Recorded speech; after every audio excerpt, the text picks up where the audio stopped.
একজন সাধারণ গৃহিণীর জীবনটা প্রত্যেকদিনই অসাধারণভাবে কাটে তার পরিবারের পিছনে সময়গুলো ব্যয় করে। ওয়েলকাম করছি আমার আজকের ভিডিওতে। কেমন আছেন আপনারা সবাই? চলেন তাহলে আজকের কাজগুলো শুরু করা যাক। প্রথমেই দেখেন এক গাদা থালা বাসন জমে গিয়েছে। আমি তো প্রত্যেক বেলার থালা বাসন প্রতি বেলায় ধুয়ে ফেলি, তাই খুব বেশি একটা জমতে দেই না। প্রতি বেলায় থালা বাসন ধোয়ার পরেও যেন কোথা থেকে দুই একটা টুপটাপ করে বের হয়ে চলে আসে। দুপুরে রান্না করার জন্য করলা ভাজি কেটে নিয়েছিলাম, আর সেই সাথে মাছ দিয়ে পটল আলু দিয়ে রান্না করব, সেগুলোকেও কেটে নিয়েছি।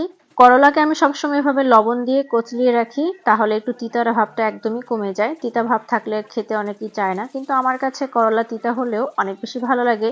ভাতটা চড়িয়ে দিব ভাবছি, একসাথে 3 চুলায় আজকে রান্না করব। খুব তাড়া আছে, তাড়াহুড়া করে কাজ করব এই কারণেই, যাতে হাতে একটু সময় পাওয়া যায়, নিজের জন্য একটু সময় বের করা যায়। চালটা ধুয়ে এখনই চড়িয়ে দিব যাতে খুব বেশি সময় না লাগে।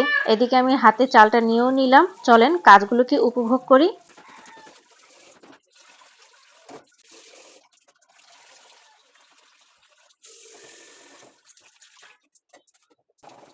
একসাথে অনেকগুলো কাজ করা যায় যদি আপনি ম্যানেজমেন্ট জানেন। আমি এখানে ভাত চড়িয়েও দিয়েছি। ভাত হওয়ার জন্য তো আর দাঁড়িয়ে থাকে রান্না করতে হয় না, ওটা চুলায় হতে থাকবে নিচে একা একাই। আর এইদিকে টুকটাক যে কটা থালা বাসন জমেছিল সেগুলোকে ধুয়ে সুন্দর করে পরিষ্কার করে নিলাম।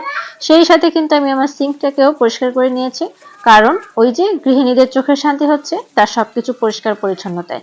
এগুলোকে ধুয়ে টুয়ে সবকিছু গুছিয়েও রেখে দিলাম। এখন হচ্ছে আমি যে করলাগুলোকে লবণ দিয়ে কচলিয়ে রেখেছিলাম সেগুলোকে খুব ভালো মতো ধুয়ে নিব, যাতে করে এটার যে তিতা ভাবটা থাকে এটা অনেকটাই কমে যাবে। আর এভাবে রান্না করলে কিন্তু করলা খেতেও অনেক মজা লাগে।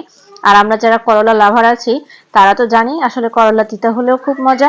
এদিকে আমি মাছগুলোকেও ভিজিয়ে রেখেছিলাম অনেক আগেই, সেগুলো বেশ সুন্দর মতো ভিজে গিয়ে মাছ আমি সুন্দর মতো ধুয়ে নিয়েছি। আর যে পাত্রে ভিজিয়ে রেখেছিলাম সেই পাত্রটাকে ধুয়েও এখন রেখে দিলাম। সবকিছু ধোয়া পাকলা থাকলে কিন্তু ভালো লাগে। ভাত চড়িয়ে দিয়েছিলাম, সেটাও আস্তে আস্তে হচ্ছে, এখানে হতে থাক। এদিকে আমি চলে আসি আমার চুলাটাকে পরিষ্কার করার জন্য। চুলাটা প্রতিদিনই পরিষ্কার করা লাগে, প্রতিদিন ব্যবহার করলে সেটা নোংরা হবে, ময়লা হবে, তারপর আবার পরিষ্কারও করতে হবে, এটাই তো খুব স্বাভাবিক। আর যত বেশি পরিষ্কার থাকা যায় সেটার চাকচিক্য অনেক দিন ধরে থাকা যায়।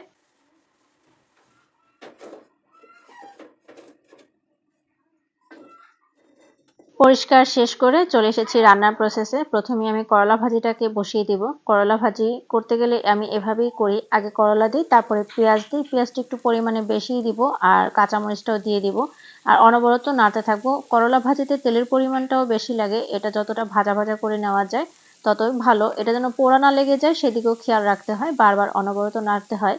আর অন্য একটা চুলায় আমি এখানে এখন মাছটাকে রান্না করে নিব। 2 চুলায় পাশাপাশি রান্না করে নিচ্ছি তাড়াতাড়ি রান্না করার জন্য। আর ওইদিকে ভাতও কিন্তু হচ্ছে, ভাত বারবার গিয়ে চেক করে আসতেছি। মাছটাকে ভাজার সময় আমি কড়াইটাকে তাড়াতাড়ি গরম না করেই দিয়ে ফেলেছিলাম, তাই জন্য কড়াইতে একটু নিচে লেগেও গেল।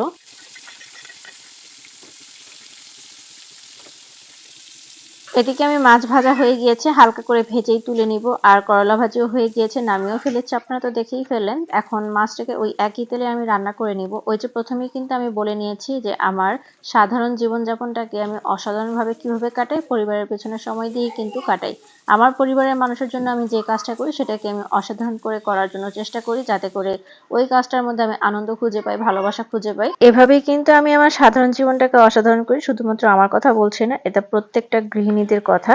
কত সুন্দর করে নিজের কাজগুলোকে ম্যানেজ করে নিলাম। এরই মধ্যে আমার রান্না বান্নাও প্রায় শেষের দিকে, শেষই বলতে পারেন। আর এইদিকে তো আমার রাজহাঁস দুটো প্রচন্ড গরম, তাই গোসল করে নিচ্ছিল, সেটাও আপনাদের সাথে সুন্দর করে একটু শেয়ার করে দিলাম। সবাই আমার রাজহাঁস দুটোকে দেখে অবশ্যই মাশাআল্লাহ বলবেন। আমার এই যে রৌদ্র বেলাটা খুবই ভালো লাগে, প্রচন্ড গরম থাকে তারপরেও কিন্তু ভালো লাগে। আর এই মুহূর্তে আসলে না গরম না শীত, দুটোর মাঝামাঝি একটা অবস্থানে আছি।